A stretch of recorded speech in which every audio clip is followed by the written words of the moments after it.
Prezident Shavkat Mirziyoyev haqida hozirgina shoshilinch tezkor xabar tarqaldi. Assalomu alaykum hurmatli tomoshabin do'stlar, kanalimizga xush kelibsiz. O'zbekiston hamda jahon olamida sodir bo'layotgan eng tezkor va dolzarb mavzularni o'tkazib yubormaslik uchun kanalimizga obuna bo'lib, videoroliklarimiz davomida bor yo'g'i bir dona like hamda podpisatsiya tugmachalarini bosib qoldirishni unutmang. Shavkat Mirziyoyev 2-iyun kuni Chirchiq kimyo industrial texnoparkida faoliyat yuritayotgan Kimeta Polymers korxonasini borib ko'rdi. Prezident matbuot xizmati xabarida qayd etilishicha, Rossiyaning Polymers kompaniyasi bilan hamkorlikda tashkil etilgan mazkur loyiha maxsus va keng assortimentdagi polietilen plyonka mahsulotlari ishlab chiqarishga ixtisoslashgan. Bunday plyonkalar zamonaviy iqtisodiyotning ko'zga ko'rinmaydigan, ammo juda muhim bo'g'inlaridan biridir. Bugun oziq-ovqat mahsulotlari, maishiy texnika, qurilish materiallari, farmatsevtika vositalari va turli sanoat tovarlarining bozorga xavfsiz yetkazilishi, tashqi ta'sirlardan muhofazalanishi ko'p jihatdan zamonaviy qadoqlash texnologiyalariga bog'liq.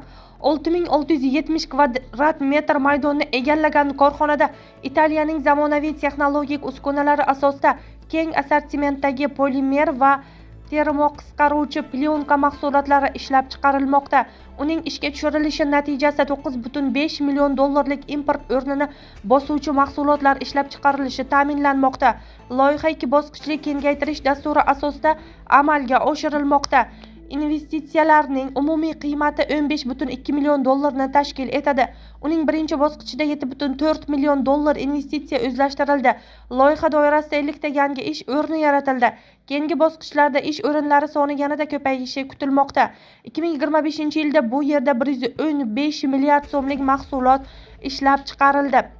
Shu bilan birga 6 million dollarlik mahsulot Markaziy Osiyo davlatlariga eksport qilindi.